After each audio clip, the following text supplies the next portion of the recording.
दोस्तों आज मैं आपके लिए एकदम खस्ता और चाशनी से भरे हुए मीठे शक्करपारे की रेसिपी लेके आई हूँ। त्यौहार कोई सा भी हो, हम सभी के घरों में शक्करपारे तो बनाए ही जाते हैं और सभी को पसंद भी आते हैं। तो मैं वर्षा भावसार रसोई घर में आप सभी का स्वागत है। तो चलिए फ्रेंड्स, इसे बनाना शुरू करते हैं। लेकिन इसके पहले एक छोटी सी रिक्वेस्ट है, अगर वीडियो पसंद आ रही है तो लाइक ज़रूर से कीजिए। तो चलिए बना लेते हैं एकदम स्वादिष्ट खस्ता मीठे शक्करपारे। तो सबसे पहले हम यहाँ पर ले लेते हैं मैदा।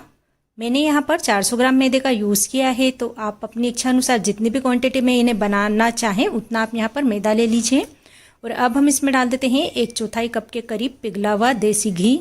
आप यहाँ पर घी का ही यूज़ करें, घी से शक्करपारे बहुत ही खस्ता बनते हैं।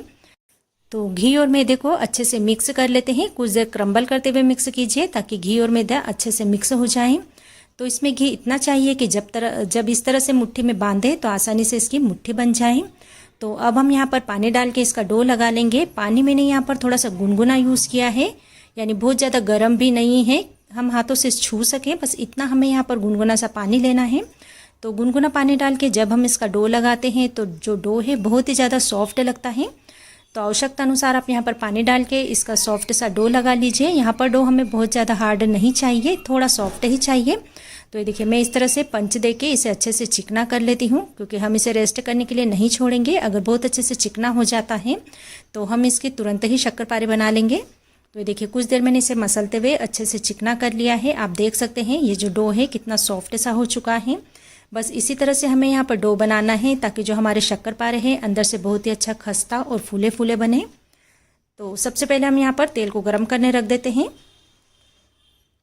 तो आप चाहें तो यहाँ पर ये जो शक्करपारे हैं घी में भी बना सकते हैं, या आपकी इच्छा के ऊपर है। आप इन्हें तेल में बनाना चाहें तो तेल में, या फिर घी का भी यूज़ कर सकते हैं। गैस का फ्लेम मैंने बिल्कुल लो कर दिया है। और अब इतने डो में से हम यहाँ पर 2 बड़े साइज़ के पेड़े बना लेते हैं। तो देखिए, इस तरह से मैं यहाँ पर बड़ा सा पेड़ा निकाल लेती हूँ। तो दोनों पेड़े मैंने यहाँ पर बना के तैयार कर लिए हैं और अब हम इसे बेल लेते हैं। तो इसे बेलने के लिए आपको नीचे घी या तेल लगाने की कोई ज़रूरत नहीं होगी, क्योंकि ये जो डो है बहुत ही सॉफ्ट है, बहुत ही आसानी से हम इसे बेल सकते हैं। तो हमें इस तरह से इसे रखना है कि थोड़ी सी मोटी रोटी होना चाहिए, यानी बहुत ज़्यादा मैं इसे पतला भी नहीं रख रही हूँ। अगर आप बहुत ज़्यादा इसे पतला रखेंगे तो हो सकता है ये खाने में थोड़े से कड़क लगे। आप देख सकते हैं जिस तरह से एक मोटी रोटी होती है, बस उसी तरह से मैंने यहाँ पर इसकी एक बड़ी सी रोटी बना के तैयार कर ली है। तो अब हम इसे कट करेंगे। तो इसकी जो साइज़ है आप अपनी मनपसंद रख लीजिए, थोड़ी सी छोटी या बड़ी, जिस भी साइज़ में आप काटना चाहें। मैं यहाँ पर इसे थोड़ा सा बड़ा साइज़ में ही काटूंगी। तो ये देखिए, यहाँ पर मैंने इन्हें एक तरफ से कट कर लिया है और अब हम इसे दूसरी तरफ से भी काट लेते हैं। तो यहाँ पर मैं इसे 20 सेंटर में एक कट लगा देती हूँ और इस तरह से हम इसे लंबे लंबे पीस में कट कर लेंगे। तो अगर आप इनके इतने बड़े पीस नहीं रखना चाहें तो आप यहाँ पर इनके जो पीस है थोड़े छोटे भी काट सकते हैं। तो अब हम इन्हें एक बर्तन में निकाल लेते हैं और जो बाकी का आटा है वो भी हम यहाँ पर इसी तरह से बेल के शक्करपारे काट लेंगे।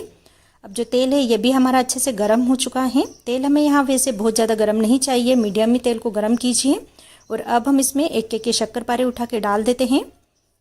गैस का फ्लेम हमें लो ही रखना है और एक बार जितनी आसानी से आ जाते हैं उतने हम इसमें डाल देते हैं, ताकि उन्हें फ्राई होने के लिए भी जगह मिल सके। और कुछ देर बाद आप इसे ऐसे ही रहने दें। जब ये थोड़े से फूल के ऊपर आने लगे फिर आप इनकी साइड चेंज कीजिए। तो आप देख सकते हैं फ्रेंड्स, एकदम से ये फूल के ऊपर आने लगे हैं, यानी बहुत ही हल्के और बहुत ही खस्ता हमारे यहाँ पर शक्करपारे बनने वाले हैं। तो अब हम इस तरह से इनकी साइड चेंज करते जाएंगे और दोनों तरफ से इन्हें अलट पलट करते हुए अच्छा सा फ्राई कर लेंगे। तो गैस का फ्लेम लो ही रखना है, क्योंकि थोड़े से हमने यहाँ पर इन्हें मोटा बनाया है। अगर आप हाई फ्लेम पे इन्हें फ्राई करेंगे तो एकदम से ये लाल हो जाएंगे और अंदर से कच्चे रह जाएंगे। तो गैस का फ्लेम लो करके मैं इन्हें फ्राई कर लेती हूँ और तब तक फ्राई करूँगी जब तक जो इनका कलर है हल्का सा गुलाबी सा नहीं हो जाता।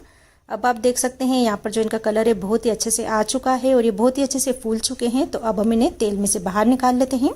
बस इससे ज़्यादा लाल नहीं करेंगे, नहीं तो ये कड़क भी हो सकते हैं। तो ये लीजिए फ्रेंड्स, यहाँ पर बहुत ही खस्ता से शक्करपारे बनकर तैयार हो चुके हैं। लेकिन अभी ये पूरी तरह से तैयार नहीं हुए हैं, क्योंकि ये अभी फीके हैं। अब इनके ऊपर हम यहाँ पर चाशनी लगाएंगे, तभी तो ये थोड़े मीठे बनेंगे और टेस्टी लगेंगे। तो अब हम यहाँ पर चाशनी बना लेते हैं। तो गैस पे मैंने पैन रखा है और इसके अंदर हम डाल देते हैं 400 ग्राम चीनी, यानी 400 ग्राम हमने मैदा लिया है तो उसके लिए हम यहाँ पर चीनी बिल्कुल बराबर ही लेंगे। और चीनी का आधा हम यहाँ पर पानी डाल देते हैं। तो अब चलाते हुए चीनी को पानी में अच्छे से मिक्स कर लेंगे। तो आप चलाना छोड़े नहीं, क्योंकि पानी कम है और चीनी ज़्यादा है। अगर आप छोड़ देंगे तो यहाँ पर क्रिस्टल बन सकते हैं, इसलिए जब तक चीनी घुलती नहीं है पानी में, आप इसे लगातार चलाते हुए चीनी को अच्छे से मिक्स कर लीजिए पानी में।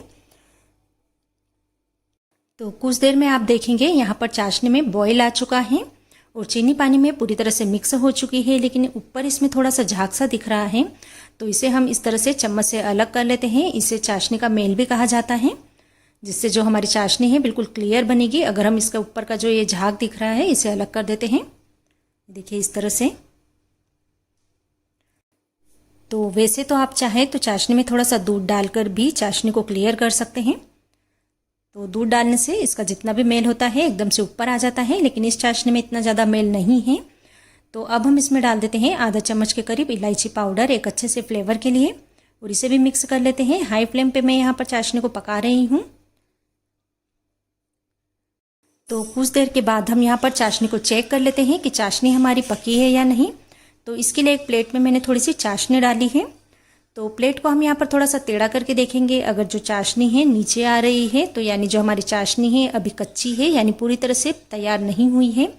तो कुछ देर हम इसे और पका लेते हैं और कुछ देर के बाद हम इसे फिर से चेक करेंगे।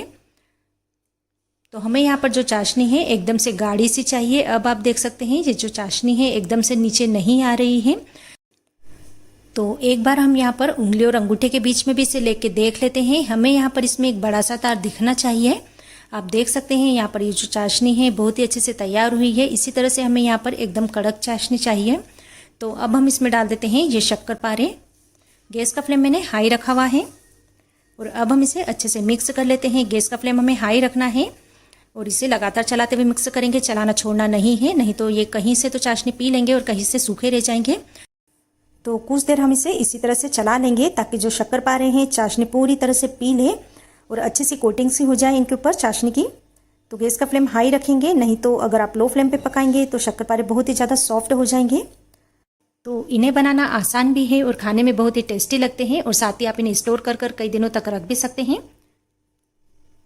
तो कुछ देर बाद पकाने के बाद आप देखेंगे यहाँ पर ये जो चाशनी है बहुत ही अच्छे से गाढ़ी हो चुकी है और बहुत ही अच्छा सा इसमें झाग बन रहा है। तो यानी जो ये चाशनी है पूरी तरह से अच्छे से पक के तैयार हो चुकी है। तो अब हम गैस का फ्लेम ऑफ कर देते हैं और इसे नीचे उतार लेते हैं। और नीचे उतारने के बाद भी हमें इसे चलाना छोड़ना नहीं है। अगर आप इसे चलाना छोड़ देंगे तो ये एक दूसरे के ऊपर चिपक जाएंगे, फिर इन्हें निकालना बहुत ही मुश्किल होगा। इसलिए आप इसे लगातार चलाते हुए ही चाशनी को कुछ देर के लिए ठंडा कीजिए। हल्के हाथ से ही चलाना है हमें, इसे बहुत ज़्यादा तेज़ी से नहीं चलाना है। तो देखिए यहाँ पर मैं इसे इस तरह से चला लूँगी ताकि जो चाशनी है थोड़ी सी ठंडी हो जाए। तो ये देखिए यहाँ पर जो ये चाशनी है अब ठंडी हो चुकी है और इसके ऊपर शक्कर की कोटिंग सी हो चुकी है, आप देख सकते हैं। यानी जो शक्करपारे हैं बनकर बिल्कुल तैयार हो चुके हैं। तो अब हम इसे निकाल लेते हैं किसी बर्तन में, और इस तरह से कभी एक के ऊपर एक चिपक जाते हैं तो आप इन्हें हाथों से इस तरह से अभी ही खोल लीजिए। और ये जो नीचे ये शक्कर का बुरा बच जाता है, आप चाहें तो इसे लड्डू में यूज़ कर सकते हैं। इसे मिक्सी जार में डाल के इसका पाउडर बना लीजिए और फिर आप इन्हें लड्डू में भी यूज़ कर सकते हैं। तो ये लीजिए फ्रेंड्स, बहुत ही स्वादिष्ट एकदम खस्ता मीठे शक्करपारे बनकर बिल्कुल तैयार है। आप मेरी इस रेसिपी को ज़रूर से ट्राई कीजिए, और अगर रेसिपी पसंद आ रही है तो अपने फ्रेंड्स एंड फैमिली में ज़रूर से शेयर कीजिए। तो मिलते हैं एक नई रेसिपी के साथ।